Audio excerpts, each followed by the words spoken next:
네, 안녕하세요. 이태손입니다. 여러분, 일 중독. 여러분들은 일 중독이라는 소리를 들어보신 적이 있습니까? 혹시 여러분들 중에는 배우자 또는 여러분 자신이 일 중독이라고 생각해 본 적은 없습니까? 아니면 배우자가 그런 컴플레인을 한 적이 없었습니까? 혹자는 일 중독은 그래도 좋은 중독이 아닐까요? 술이나 마약 중독에 비교해서 말이지요. 이렇게 묻곤 합니다. 정말 그럴까요? 아니, 일 중독은 과연 어떤 증상들을 수반할 때 우리가 일에 중독됐다라고 말할 수 있을까요? 또 그로 인한 부정적 결과는 어떤 것들이 있을 수 있을까 하는 궁금증도 있을 겁니다. 자, 그렇다면 일중독은 일종의 병일까요? 심리적인 병일까요? 아니면 일을 너무도 좋아하고 또 의욕적으로 삶의 의욕이 넘쳐서 일에 몰두할 뿐이라고 말할 수 있을까요? 이 결론부터 말하자면 아직 정신건강학계에서 정식으로 진단 코드에는 포함되지는 않은 영역입니다만, 그러나 심리학자들 사이에 이 일중독의 증상들은 개인의 내면의 강박과 대단히 깊은 연관성이 있으며 본인 자신은 물론이고 함께 사는 가족들의 행복의 질 측면에서 대단히 부정적인 영향을 끼친다고 말하고 있습니다. 예, 상담을 하고 있는 저 역시도 이 문제에 대해서 매우 심각한 부부간 또는 개인적 삶에 부정적 영향을 가지고 사는 그런 클라이언트들을 많이 목격하고 있습니다. 어떤 부부가 있었습니다. 그들은 처음 연애할 때 그리고 결국 결혼에 골인하고 신혼의 삶을 즐길 때는 남편의 일에 대한 책임감과 성실함이 좋아서 자신의 삶이 안정적일 거라는 만족감에 결혼 생활이 행복했다고 말합니다. 하지만 점점 세월이 흐르면서 중년의 나이가 되고 보니 밖에서 일만 좋아하는 남편의 모습에서 이제는 돈이고 나발이고 다 소용없고 다만 자신이 사랑받고 관심받고 있다는 느낌이 절실히 필요하다는 생각 속에서 우울하게 살고 있다라고 아내는 불평하기 시작했습니다.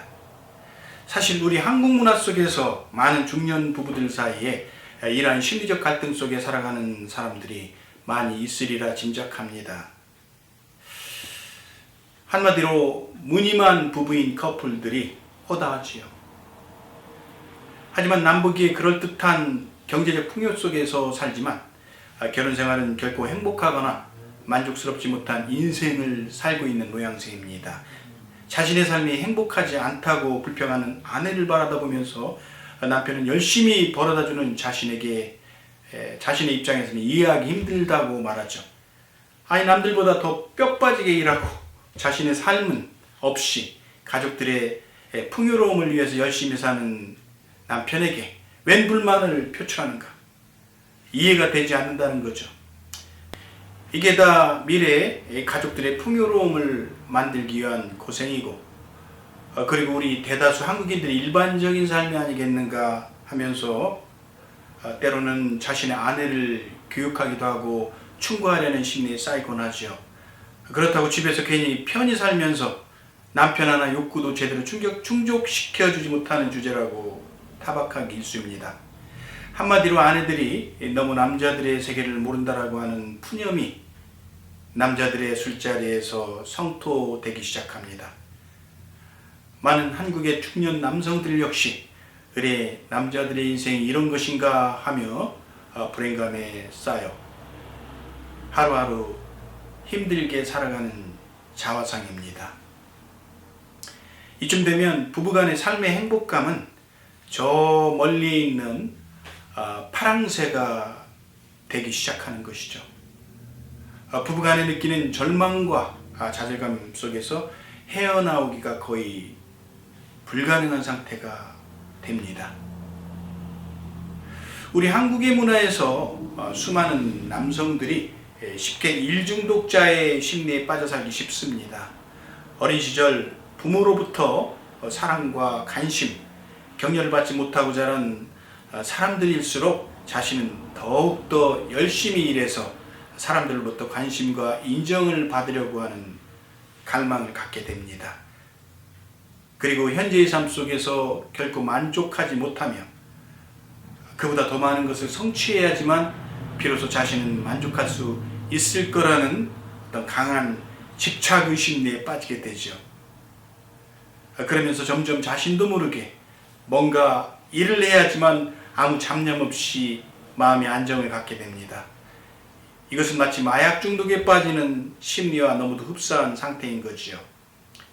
그리고 일 외에는 그 밖에 다른 일상생활에서는 별로 관심도 없고 흥미도 없어집니다.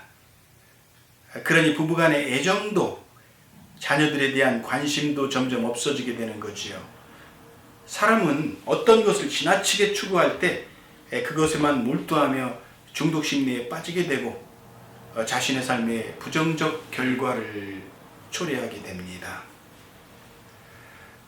그 부정적 결과가 바로 자신과 함께 사는 아내나 가족들로부터는 결코 사랑과 존중심을 받지 못하게 되는 딜레마에 봉착하게 된다는 얘기지요.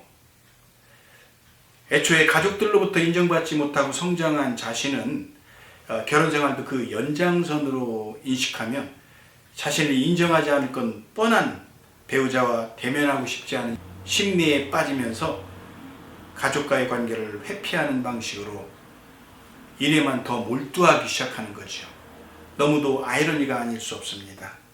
그래서 많은 한국의 남성들이 자신의 일에 몰두하면서 집안에서는 갈수록 더 무뚝뚝해지며 가족과 함께 공유하는 삶에서 자신은 소외되는 중년의 삶을 갖기 시작하는 거죠.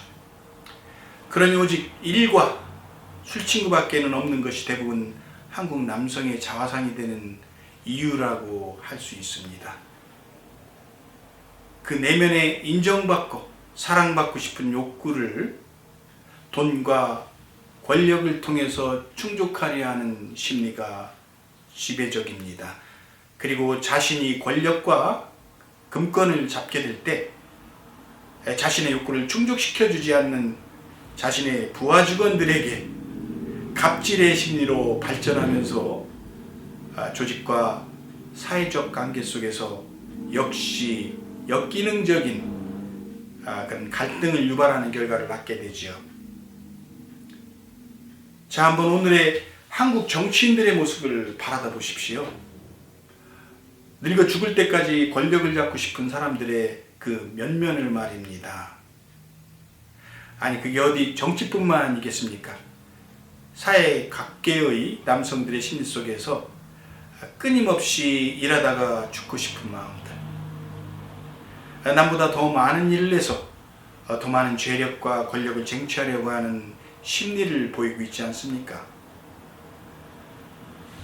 꿈에 그리던 여의도 국회에 입성하면 그 다음은 정부 요직에 겸직을 가지려 욕심을 내며 자신의 정치적 입지를 탄탄히 다져서 영원히 갑질의 인생을 살고 싶은 그 욕망 말입니다. 이것은 누가 보더라도 과욕과 욕망이 점철된 심리이지요. 한마디로 권력과 재력에 대한 중독 심리입니다.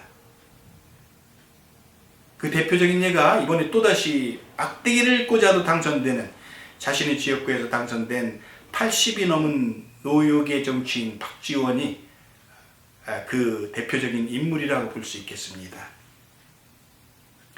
그런데 말입니다. 이런 전통적 한국 남성들의 일 중독의 현상이 지금 남녀 할 것 없이 골고루 분포되어 나타난다는 사실이죠. 언제부터인가 이제 남녀 구분 없이 여성도 사회적 활동 속에서 자신의 삶의 목표를 위해서 살아가는 세대로 전환되면서 여성도 일중독의 심리에 빠지고 그 사회로부터 인정받는 갈망에 휩싸이는 사람들이 늘어나기 시작했습니다. 남보다 더 특출난 자기를 열망하는 것이지요. 우리가 일중독으로부터 빠져나와 가족 간의 삶 속에서 함께 더불어 행복하기 위해서는 어린 시절부터 배워온 잘못된 가치관의 인식이 그 변화의 첫 단추라고 생각합니다. 자신 남보다 더 많은 일을 해야지 인정을 받을 수 있고 만족을 느끼는 그 무의식의 심리가 자신과 가족들의 삶의 행복을 누리지 못하는 중독의 심리라는 사실을 인식해야 한다는 것이지요.